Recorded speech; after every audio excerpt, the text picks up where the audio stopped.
Halo guys, balik lagi di channel gue Henry GV. Kali ini gue akan kasih tahu kalian tips triknya gue bisa beli rumah nih dengan keuntungan investasi yang kemarin tuh. Dan gue pengen sedikit ngasih tahu opini aja nih, opini gue aja yang emang nggak perlu kalian ikuti lah ya. Ibaratnya ini mudah-mudahan jadi referensi untuk kalian yang mau beli rumah tapi masih takut nih. Takutnya dalam artian gue takut berarti pengeluaran gue bakalan makin besar nih ke depannya ya kan. Ya dong, beli rumah itu kan bukan hal yang mudah ya. Maksudnya uangnya juga besar dong, bukan uang yang kecil yang hanya cuma kayak beli motor, beli HP, oke? Dan di sini juga gue kasih tahu kenapa gue bisa beli di Cikarang. Detailnya lah ya. Sebelumnya kalau kalian lihat mata gue merah begini, maklumin ya, jangan fokus ke situ karena emang lagi sakit mata nih udah dari beberapa hari lalu. Ya, tadinya niatnya nggak mau bikin video, cuma karena ada waktunya sekarang bikin video, kalau nggak dipaksain yang ada besok-besok gue nggak bisa bikin video lagi, oke? Karena banyak kerjaan. Nah kita lanjut lagi. Jadi gua waktu itu kemarin kan gue sempat di video gue sebelumnya gue nge-review tentang gue beli rumah di Cikarang tuh ya. Jadi ya sederhana yang dimana rumah itu tuh nanti bakal ditempatin sama keluarga gue yaitu nenek gue dulu, nenek gue sama saudara gue. Jadi gue nggak nempatin sama orang tua gue karena masih kerja di daerah Jakarta. Ya karena emang nenek gue tuh maunya yang rumahnya tuh asri. Jadi modelnya tuh nggak mau padat penduduk, ibaratnya nggak mau terlalu kayak Jakarta kan padat banget tuh ya. Nah dia jadi arahnya di Cikarang dan satu hal lagi di situ juga ada adik gue yang emang dia udah tinggal di situ sama keluarganya dia lah ya udah nikah gitu ibaratnya dia makanya jadi gampang nih kalau gue beli di jauh yang emang nggak ada yang mantau kan kayak khawatir kan sama keluarga gue juga jadi ya udah deh kita beli di daerah Cikarang yang dimana itu di situ masih ada saudara masih ada kayak ade sendiri adik kandung sendiri di situ yang tinggal dan kerja di situ juga ya udah jadi kita fix di sekeluarga kumpulin kita beli di situ. Nah, gue beli di situ yaitu nggak kontan sama sekali, nggak kontan dan harganya nggak mahal-mahal amat ya, sekitar berapa ya? 200 atau 300 gitu kalau komersil ya. Gue lupa kontannya, gue taunya per bulannya aja. Nah, jadi gue belinya kredit. Nah, kenapa gue beli kredit dibandingkan kontan? Ya karena emang duitnya gede kan dan juga sayang. Gue mikir sayang loh.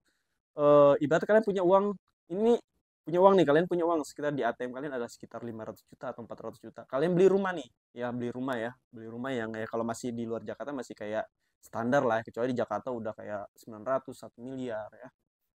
Nah kalau kita beli kontan gue kayak mikir uang 500 juta atau 400 ya nggak sampai segitu sih rumahnya Maya ini kan kira-kira aja ya kira aja gue nggak mau kasih tahu juga karena apa ya, ya malulah sama sultan-sultan atau orang-orang yang di sini yang tabungannya lebih banyak. Nah, jadi ibaratnya gua beli ibarat kita nih mau beli rumah nih seharga 500 atau 400, 300 ya, 500 juta ya kan. Nah, dalam 500 juta itu kan saya nggak sih kayak mikir kita ngasih uang gitu aja tapi nggak berjalan apa-apa. Ya emang kita dapat rumahnya, investasinya. Tapi kan investasi rumah atau properti yang kita sebut ini kalau kita beli kontan itu kan investasi yang jangka panjang yang nggak bisa jalan dalam jangka pendek. Ngerti kan? Nggak menghasilkan tiap bulannya ya. Karena kan ditempatin sama keluarga gue sendiri, nenek gue sendiri. Kecuali itu rumahnya gue kontrakin, pasti dong dapat cuan tiap bulan. Oke, nah, makanya saat itu gue berpikir kredit aja deh, kredit tiap bulan, tapi uang yang harusnya dibayarkan kontan segitu, jadi gue bisa puterin lagi nih, bisa puterin dalam artian gue bisa investasi di berbagai instrumen, entah itu aset kripto, saham, forex, reksadana, P2P lending yang bisa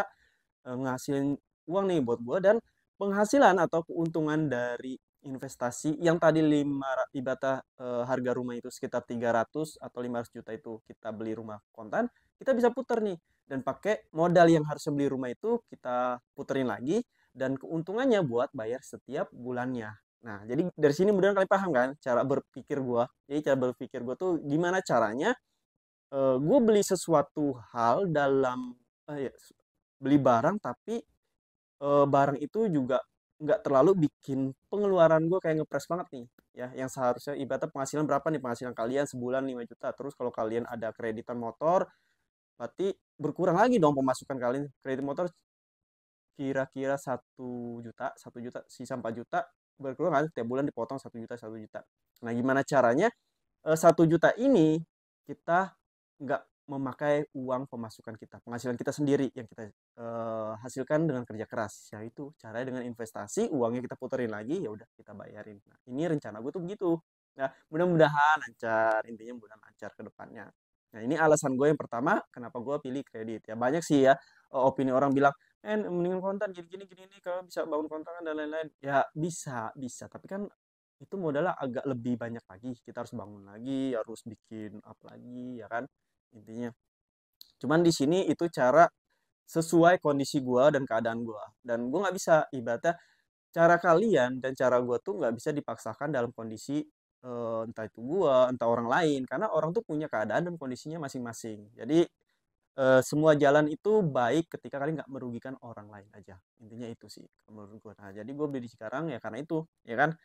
Dan itu juga komersil yang dimana berarti bunganya itu naik ya tiap tahun ya katanya ya tiap tahun bunga per apa gitu ya kalau nggak salah.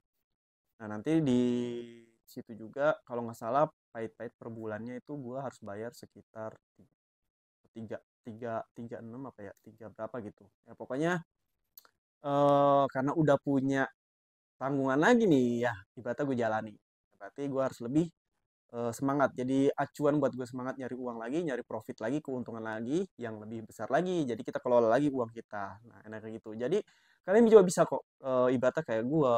Yang penting sabar. Step by step itu gue juga dari sebenarnya pengen beli rumah itu sekitar 2 tahun 1 tahun yang lalu. Cuman keadaannya karena uang gue ini pengennya lebih di gue kembangin di investasi ya. Gue mikirnya gini guys, kalau gue beli rumah ya dan gue belum tahu cara mengelola uang lagi nih, menambah penghasilan gua yang ada nanti bikin apa sih namanya? Ngepres aja gitu. Ya, ngepres dan bikin kita makin susah, makin sulit. Ngerti nggak? Kalau gua nggak bisa beli barang tuh pas-pasan gua nggak bisa. Dan gue beli sesuatu hal itu nggak bisa kalau nggak menambah pemasukan kita. Jadi gimana caranya saat itu gue mikir, oke gue targetin entah itu 1 tahun 2 tahun lagi gue harus bisa mampu beli rumah entah itu kredit atau lunas tapi gue udah punya solusi agar pemasukan gue ini makin besar. Jadi udah cara gue putar otak terus ya alhamdulillah sampai saat ini udah ada jalannya dan tinggal gue jalanin yang tadi gue bilang yaitu yang harusnya gue habisin buat beli rumah ya ibaratnya duit gue jadi gue bisa kelola di investasi entah reksadana, trading, kripto, saham, forex atau peer-to-peer lending ya.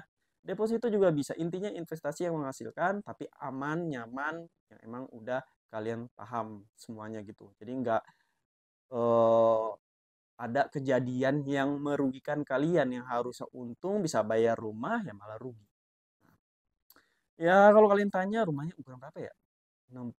30 berapa kali 60 berapa gitu. Gue lupa pokoknya. Gue nggak emang gue tipe orang yang masih awam untuk properti. Jadi kalian bisa yang kalian jago nih, pasti gue yakin penonton gue jago banget yang soal-soal investasi properti. Jadi emang gue kedepannya tuh mau ada rencana, amin doain ya, pengen punya beberapa properti, pastinya investasi properti yang dimana properti itu kan nanti bisa disewakan ya kan, bisa dijadiin uang atau bisa di tempat ya dikontrakin atau disewa buat bisnis atau kalian buka usaha ya di properti kalian. Nah itu kan banyak tuh jalannya. Jadi rencana gue sih memang gue sengaja setelah investasi dari aset kripto, saham, forex, peer-to-peer lending, dan uangnya itu emang udah lumayan nih kekumpul semua dari A ke B, C, D ya. Nah, gue pengen banget nyari tempat yang dimana tempat itu bisa gue beli dan bisa gue hasilkan. Maksudnya gimana sih? So sorry. Gue bisa beli properti itu dan bisa menghasilkan buat gue. Nah, ya kan uangnya. Jadi dalam kemudian setelah properti gue pengen punya kayak impian gue kafe sendiri ya. Emang ya dari dulu pengen impiannya sih pengen ngopi sebagai barista bikin sendiri dari dulu ya. Nah, mungkin untuk kalian yang ada solusi atau ada tentang properti yang pinter ya. Ya meskipun sebelumnya gue pernah ketipu lah ya. Ya mungkin kesalahan gue. Tapi gue nggak mau, kayak belum bisa cerita juga udah nggak mau takut kesalah paham aja. Jadi hati-hati juga ketika kalian beli properti atau beli rumah kreditan ya. Eh, itu kalau kalian nggak paham awalnya perjanjiannya itu bahaya ya karena banyak banget oknum-oknum yang memanfaatkan orang-orang seperti kita gitu ya tapi nggak kemungkinan semua benar kok semua benar yang penting kalian waspada aja karena kan kalau di investasi aja pasti ada aja kan oknum-oknum yang entah itu padahal nih aset kripto bener aset saham bener tapi ada yang memanfaatkan yang mengambil uang orang lain gue berharap kalian bisa lebih belajar kayak gue aja gitu. Gue selalu belajar. Kalau investasi ini lebih menggiurkan, ya udah gue coba, gue terjun dengan modal kecil, gue kelola ya, intinya dengan uang itu mau rugi atau enggak gue udah paham nih. Oke.